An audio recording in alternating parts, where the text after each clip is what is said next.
North Korea spends a lot of money on its military. They have the world's 5th largest army, they're one of the only nuclear-armed nations, and let's just say, the military is an important part of this communist monarchy's public image. The Workers' Party of Korea spends about $10 billion a year on its military, somewhere between 30 and 40% of the country's total production. But have you ever thought about how they get that money? And how they get the money to import goods?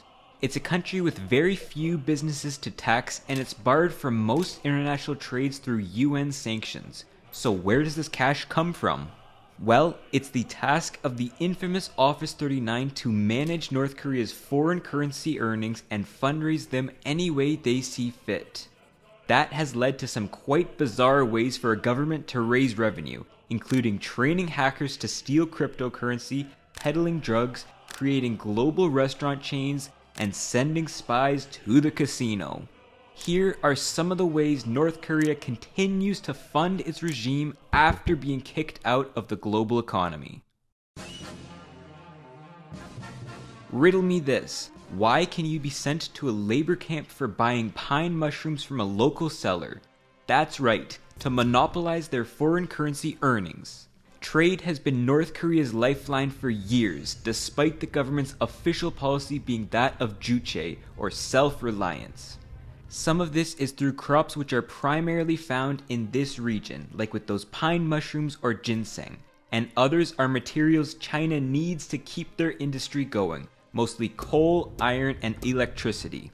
These have historically provided North Korea with much of the cash it needed to import all the stuff, well, it couldn't self-reliably make, and funded their weapons programs.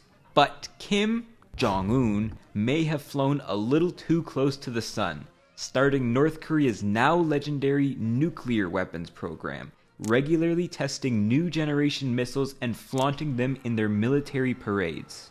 In total, they have made around 50 nuclear warheads with ranges capable of hitting the entire United States, destabilizing the region and giving this one family insane power over its people. And so, they've been subjected to sanction after sanction after sanction. Those who trade with them, sanctioned. The banks they use to launder money, sanctioned.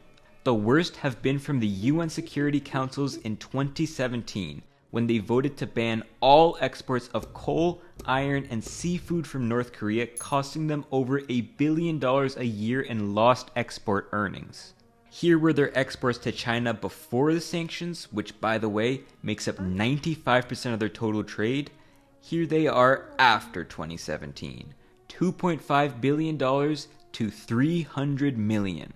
So 2 things came as a result from this. One is they've started exporting some weird stuff.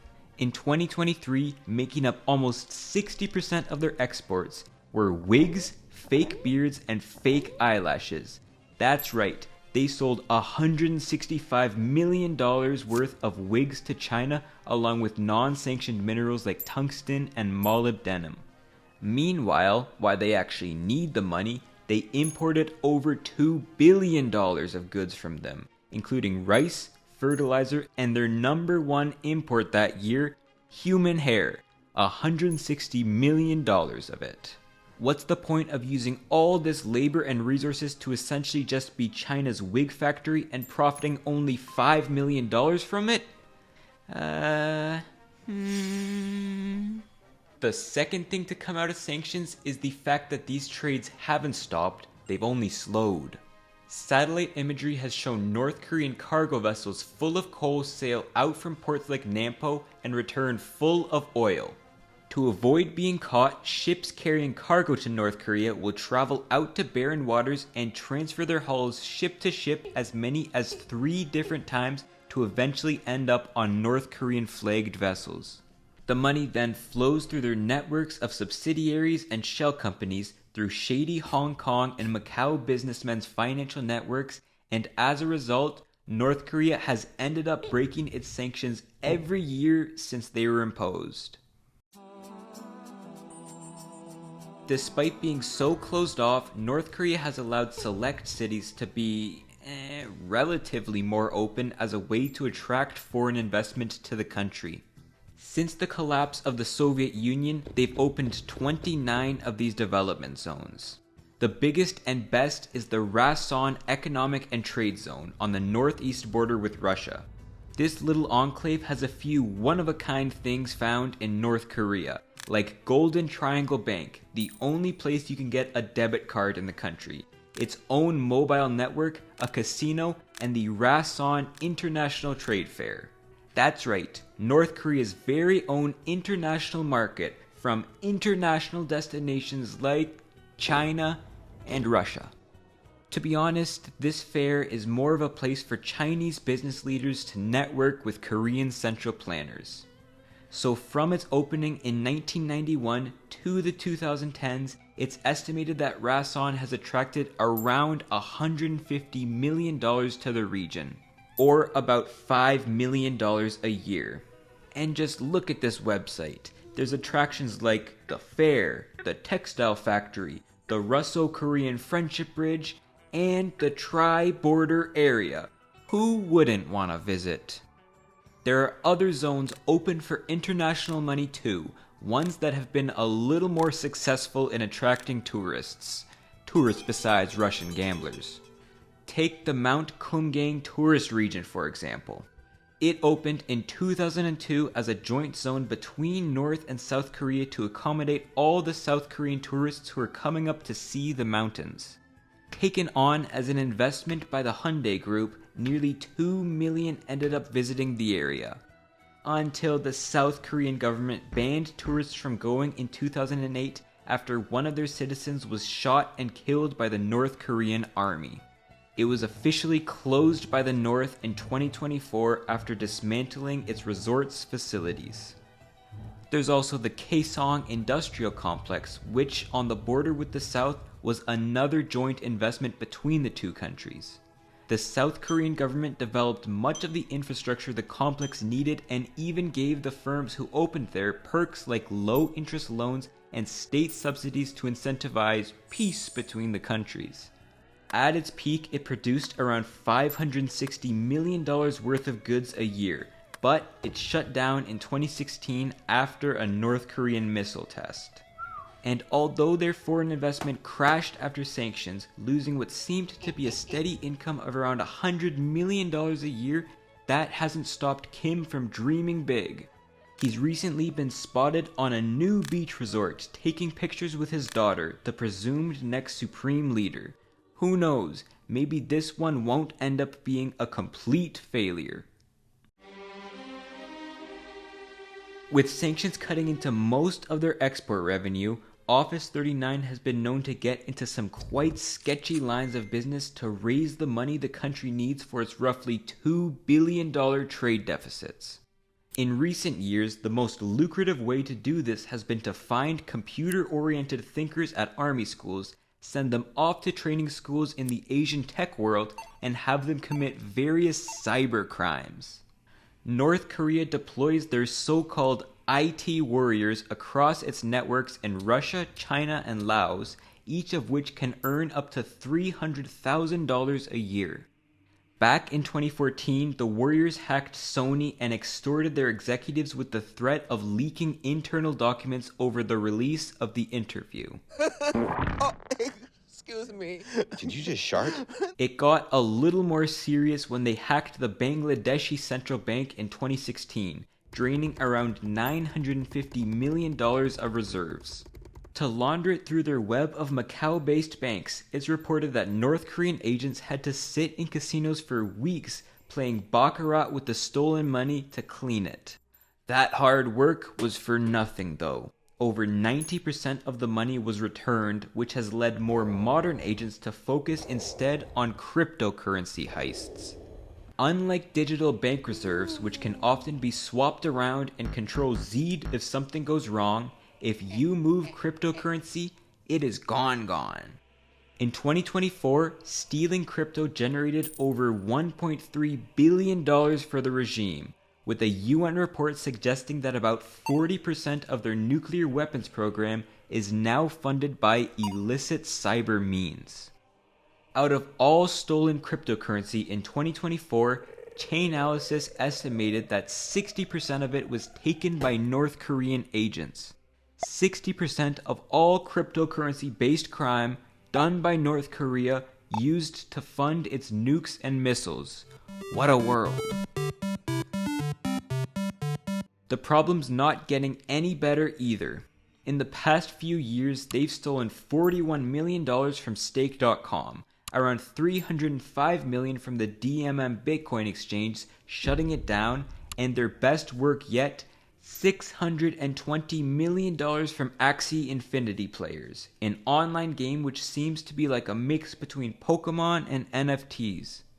Crypto is still a very decentralized world. If you talk to the most ardent crypto supporters, I think that's the point. And it's still a very new asset, meaning it can be very hard to secure and regulate its trade. The US has tried with sanctions on aids and websites like Blender.io, which North Korea used to launder its illicit currency, but it's not enough to stop their increasing hacks. The unfortunate truth is most of the stolen crypto is stolen by compromised private keys, a code needed to access your digital wallet. If they somehow get access to this code, they have access to your money. Sometimes the agents are hired with fake identities at tech firms across the world.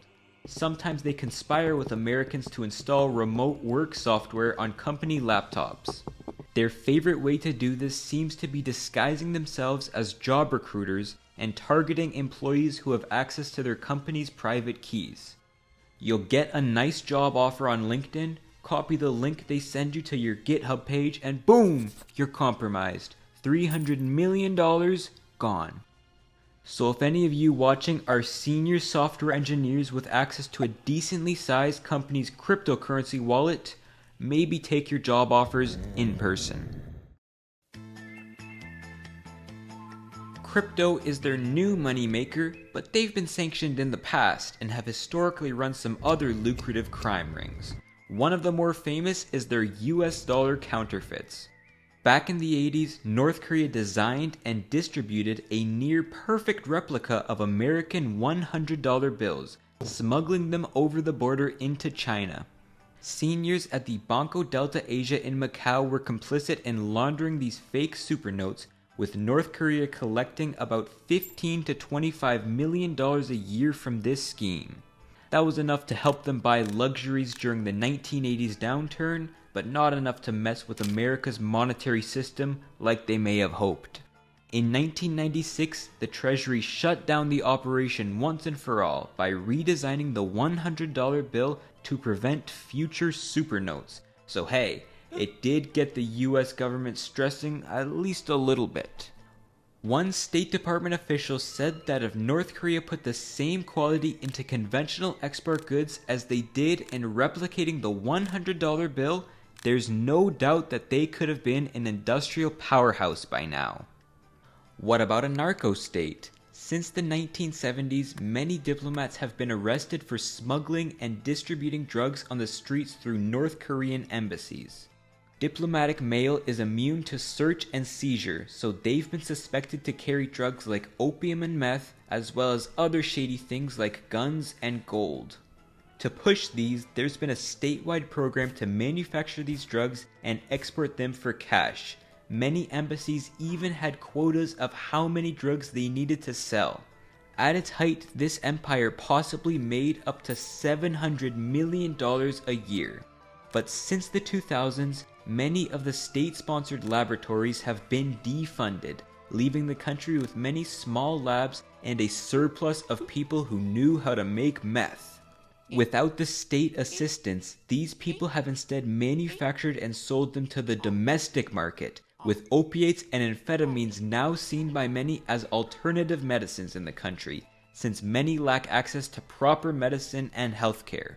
They're apparently just seen like a supercharged energy drink. They've even become popular Lunar New Year's gifts as a result. And despite crackdowns on borders and production, the country is left with a drug problem that neither the poor nor rich have any incentive in fixing. The country's also been known to push weapons around. North Korean missiles, guns, and drones have popped up in some very non-Korean areas. But most recently has been their dealing with Russia. After a meeting between Kim and Putin, trade relations have increased between the two countries, with reports of Rason's exporting zone filled with goods both to and from Russia, bypassing sanctions of course. Bloomberg has estimated that this could include up to $1 billion worth of ammunition to aid Russia in their aggressive war against Ukraine. North Korean-made missiles have been fired at Ukraine, and around 12,000 North Korean soldiers have been sent to the front lines, so it seems the war is a money-making opportunity for the Kim regime. Their average daily crypto heists have even halved in value after the Kim-Putin meeting, so it does seem like it's working. Perhaps Russia, not China, will be their new sugar daddy. The last resource the country has is its people. Although there have been hundreds of thousands of North Koreans sent over the world to work as construction workers or miners or fake IT workers, it's been limited after UN sanctions prohibited North Korean labor from being exported. Now, workers are limited to their close friend network of China, Russia, and Laos. As an example, they sent 150 workers to construct bridges and communications networks in the Russian-occupied Donbass region, where each laborer must pay the government 1 million North Korean won a month, about $1,000. Or they could send it back to their families via diplomats, who usually charge a 25 to 30% commission fee. Ouch. One of the weirder schemes was through state-sponsored restaurants, the Pyongyang restaurant, which popped up over the major cities of Asia. It's thought that these restaurants are little more than money laundering fronts, and many have been shut down both from sanctions and an issue of staff attempting to flee the country. From 130 locations, less than 20 remain open, mostly for their IT workers to send cash through. And apparently, so I've heard, the food is not that great. There's one final way the country raises money, but this revenue is not for the regime, it's for the people, through defectors. Around 33,000 refugees have left North Korea, and most of those people are singular defectors who still have their families back home. Through a network of Chinese, South Korean, and North Korean brokers, it is possible to send money home, as around 60% of defectors have reported to do. Smuggled Chinese phones can contact their telecommunications networks, so with the right people involved, a defector can be connected with their family to agree on a sum and have it be transferred through Chinese and South Korean bank accounts. The family then sends a receipt through a photo or video of them with the cash, and the broker takes a hefty cut, up to 50% of the remittance. Of course, this all has to be done secretly and carefully, often in remote locations and with highly trusted broker networks, because if caught, the broker and sender's families could be sent to jail or prison camps over espionage charges. It's one of the greatest tragedies of the regime.